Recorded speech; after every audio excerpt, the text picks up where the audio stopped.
السلام عليكم ورحمة الله تعالى وبركاته. أصحاب كسور بقى جنال كان ميل سبحان الله كسره فضلا هذا كسور جنال كسبسكرايب لايك شير كومنتي مركان ميل عبها محمد ما أنت الجنال كسور نبينا يا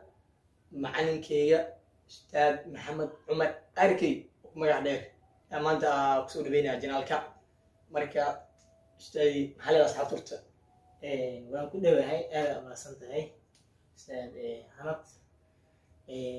وانا كمان سنتها زمان دمانت أدانا كي وعزمتي حقيقة شرف وين يسمعت بليتها إن كسر النقطة مرة بعد مسد حدا جانا كاك بسيرة وبيشان صدق لنا أبوي بشوين تكون حرام جانا كسنا هنقعد سنين إن شاء الله إني ديرجليان عن جاير ودادير هذا الصباحية إني كل ديرجليان همجي يهيس وكل يهاي إني وبرشلو وكسي فائدة إن شاء الله إن أتصل سبسكرايب sidoo kale muuqaalada kale soo xigana like share inta ina u dhahdaan waa ku dhawaasay okay marka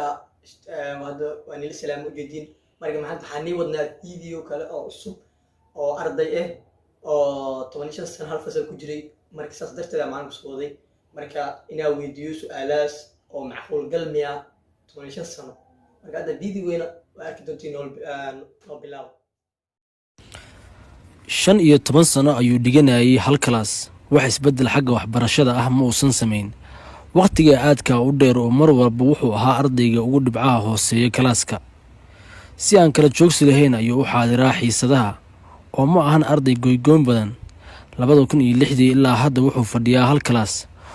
wax uu ka xasuusto waxa uu soo bartay haba yaraatee ma lahan balse isagu aad ayuu ugu dadaalaa waxbarashada si uu heer sare uga gaaro macallimiinta qaar ayaa aaminsan inaysan suuragal ahayn in Joseph uu qalin jabiyo waa sax 15 sano anahan ra'yigii markaan ka hadlo suurtagal meel noqon karto in hal fasal misna fasalka koowaad 15 sano arday dhiganaya arday si kastaba waxa uu noqdo maskaxdiisa wax aysan qabanin laakiin meel ahan 15 sano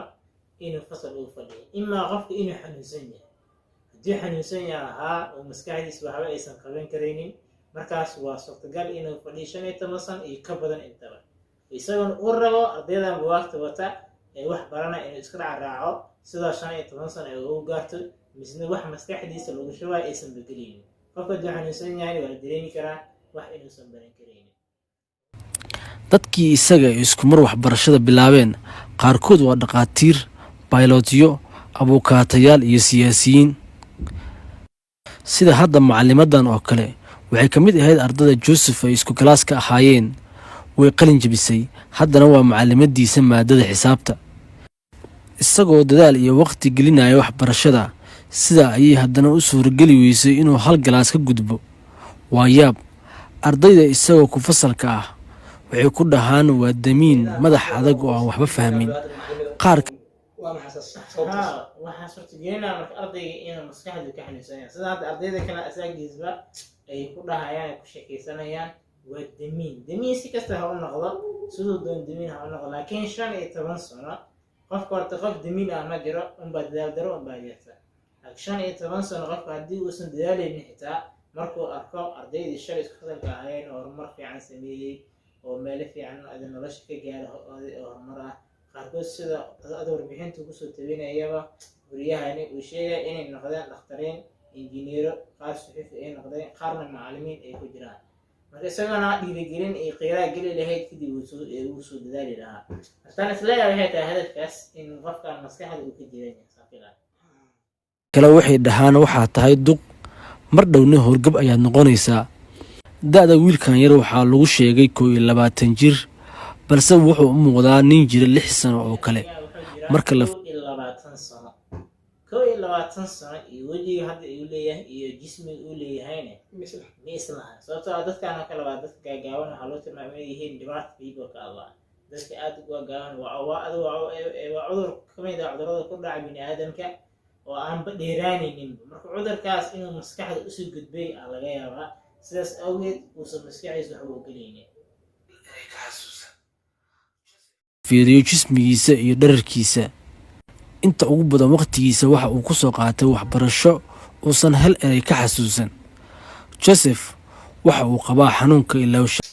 maskaxdu ku jiran yahay macquul waaye iyo suurtagal iyo 15 in ka badan xitaa uu joogi kara sababtoo ah miirkiisu ma fadhiyo qofkaas. Marka wax loo sheego daqiiqad kadib wax walba oo loo sheegay maskaxdiisa way ka baxayaan oo hadda iyo kow iyo in wax loo sheego ayuu u baahan yahay.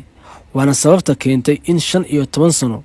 uu hal kalaas fadhiyo weliba uu noqdo ardayga ugu hooseeya kalaaska.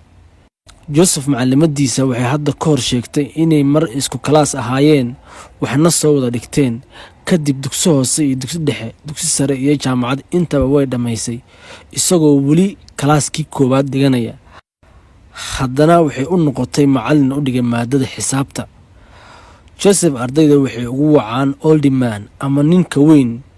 isagoo ereyadaas aad ayuu u necab yahay maadaama uu soo haysto cunug yar. marka muuqaal ahaan la eegana uu caruurta la fasalka ah la muuq eg yahay. صح لكن وجهي وجهي خوف وين وليه صح كل لا تنسى وجرا سواء كان هذا وحنيدي كسي دلال حتى هاو معنين تبدا الشيء إني بحاول ينصر وحنيدي كسي دلال أنا وده عاية وكسي دلال أنا متسنة تسيس أنا متسنة تري سيدي يقولين لها لا يا إنه همار كسي سمعنا على تعالوا هذا ليش حتى نيد ملقي جبي وبرني الله إن شاء الله. Yusuf wuxuu ardayda iyo macallimiinta kala kulmaan niyad-jab iyo aflagaado sida inay dhahaan duq ayaa tahay, mar dhow howlgab ayaad noqonaysaa, weligaa ma qalin jabinaysid iyo erayo kale oo isagu dhibaato ku ah. hase ahaatee Yusuf dhag jaraq uma siiyo oo mar walba inuu waxbarashada heer ka gaaro ayaa u cad isaga. wuxuu sheegay markuu waxaasoo dhan la kulmo haddana uu isdhaho waxbarashada iska dhaaf in nafsadiisa ballanta uu ka qaaday darteed waxbarashada u sii wado. xaqiiqada marka laga hadlo dadka hadda horumarka nolosha ka gaaro sida kuwan saynisyahannada kaleete Bill Gates kaleete ninkan kaleete la yiraahdo nalka soo saaro kaleete dhammaanba waxay ahaayeen sida kuwa qaarkood waxay ahaayeen kuwa waxbarashada aan ku wanaagsanayn oo nolosha ka soo dhici jiray kuwa dimiin ahaan jeesadaan oo kaleete haddana horumar nolosha ka gaaray. waxa laga yaabaa aad ninka nalka sameeynayo kale 9 mar oo ku guuldareystaa markii boqolada guuleystay 300 waxaas ay dhahdaan oo mar ku guuldareey marka asaga waxa laga yaabaa noloshiisa ay tahay dadka horumarka sameyn doona dunida inta jirta in taariikh ku soo geli doona. marka ardaydana iyo macallimiinta waxa laga rabaa inay dadka niyad ka jabin iyo waalidkooda waxaan bariis dimiin baa tanay tigbax wili Allah ardayda soo saadin nido oo kaliya oo sanacaas dhan. marka ashaabta video marka akaalin video sahay inta soo koobiyahay hadaa video aan dhameysatay fadlan mar labaad oo soo xasuusinaa janaalka subscribe share like share sidaas iyo nabadgelyo.